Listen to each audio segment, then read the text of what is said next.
Welcome to Front Office Pros. I'm Steve and this is Joe. Today we're going to be talking about 3 players that you should be buying as of week 9 for the rest of the season and possibly beyond, especially if you're in a dynasty league. So Joe, let's get right to it. We're going to be talking about your man who we just talked about on our Start Sits video last week, quarterback Justin Fields.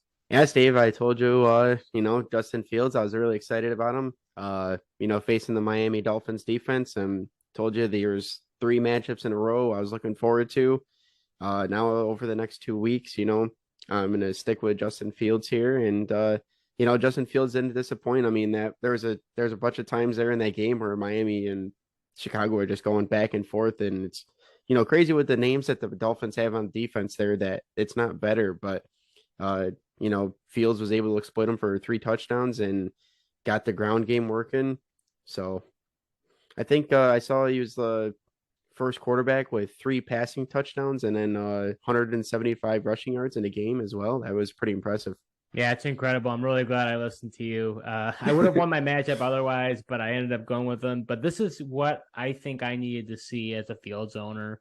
This was the proverbial ceiling play, and he followed through with it, right? We thought it looked like the match was going to be good, but he delivered. And you need that delivery in order to trust the guy moving forward. Like you said, it's got some juicy matchups. I mean, I'll have to take the L on this. I mean, I ended up trading for him. I thought, I was like, man, Fields, he could just be a complete bust. But, things can change in the NFL. And they can change on a dime. And now that Claypool's going to start to get involved in that offense, it was exciting to see how many attempts Fields got rushing, as well as he threw for 28 passing attempts, which was the most this season. So really like Fields moving forward. I really like his dynasty outlook.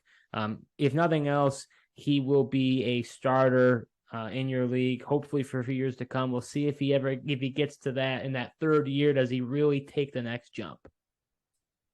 Yeah, he definitely could. And, I was encouraged over the past 2 weeks prior to this one, the performance that he had against, the Patriots on the road.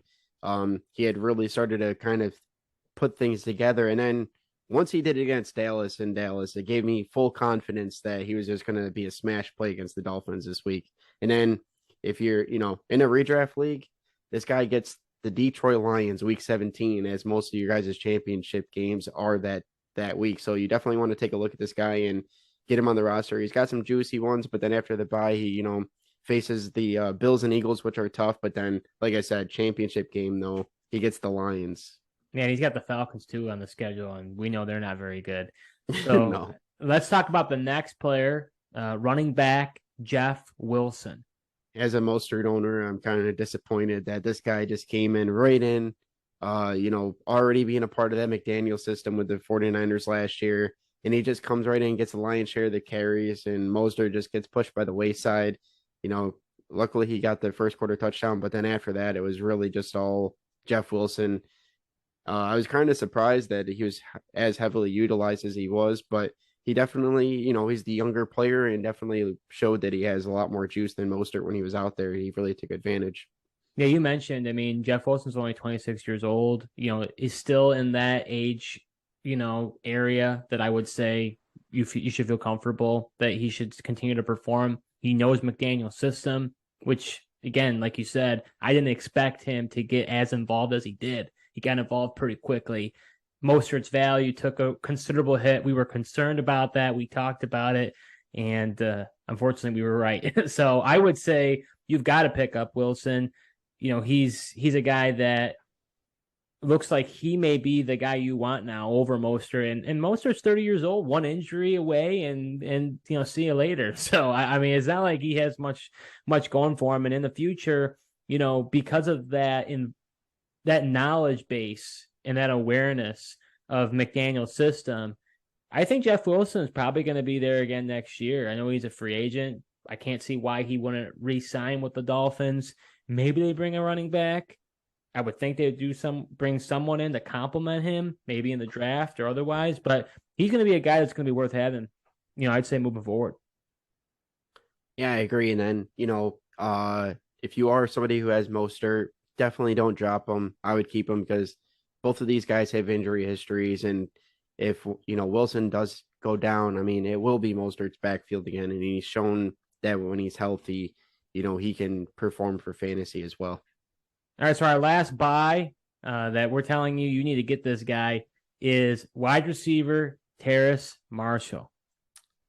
Yeah, I know you're excited to talk about this one, Steve. You got your guy in Dynasty here, and hadn't really had too much excitement for him since you drafted him.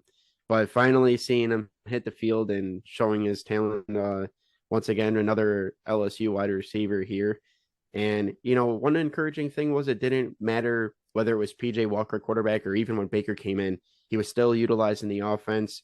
A couple of times just kind of threw jump balls to him, and he came down. I saw he had the one in the end zone, pretty impressive catch as well. So definitely, in a redraft league, I'd stash him and see if this definitely continues. Maybe if you have some bye week troubles, you can get him in your lineup. And then, yeah, Dynasty, I mean, the future is bright for him. I mean, right now, DJ Moore is really the only guy there for the future, I'd say. The rest of these guys, you just never know. So he definitely could be intriguing down the road in Dynasty. Yeah, I got to tell you, I was breathing a huge sigh of relief these past few weeks to actually see signs of life from Terrace Marshall. I drafted him in the second round. I was heavily disappointed. It's crazy to believe that his output this year is almost already outpaced, in every category, catches, yards, touchdowns, targets that he did last year. It makes you wonder what on earth Matt Rule and that coaching staff was doing prior then, but that's the past. We're focused on the present. And I have to say, you look at some stats people want to look at. He's had over 90% snap share these past 2 weeks. That's a super encouraging sign. He's had over 20% target share these past 2 weeks and has had at least 6 targets per game these past 2 weeks. He's only 22 years old. Like you mentioned, come out of LSU, otherwise known as wide receiver factory. I mean, these guys that come out of LSU are unbelievable. I really was believing the hype in him. He's 6'2", big-bodied guy. I think his future looks bright. We wondered what was going to happen when Christian McCaffrey was gone. Where were those targets going to go? All those vacated targets. I had hopes that it could be him. Also could have been Chenault. Obviously, you got DJ Moore. But so far, he's really been a beneficiary of those targets. And I really think, like you mentioned, he's a stash play in redraft. And for Dynasty, you're really excited. Obviously, a new coaching staff's going to come in. We'll see. It could mean great things to come. He could get buried again. So it's hard to say, but at least hopeful moving forward. Yeah, definitely. It is interesting. You mentioned a new coaching staff coming in there, and obviously it wouldn't be their guy. So kind of be interested to see what Carolina does in that situation. But I think if he shows enough, it'd kind of be hard to not figure out a way to utilize this guy. Yeah, I agree. And then you mentioned, I really liked how he was getting some red zone attempts, had the touchdown, has had over 50 yards now these past 2 weeks, has had over, at least 6 targets. These are the type of promising signs that you need to see in order to invest in a guy. So that was 3 players that we're telling you that you should buy now as of week 9 for the rest of the season and possibly beyond, especially for those of you who play in Dynasty. We're relatively a new channel. We create several videos on a weekly basis. So we encourage you to like and subscribe to this channel, hit the notification bell, and leave us a comment. Do you agree with the 3 players that we're telling you that you should buy? And do you have any others that you're curious about whether you should buy? There's a lot of players out in the sea. So we're happy to be able to answer any questions you may have about players you should be going after. Thank you for watching, and until next time.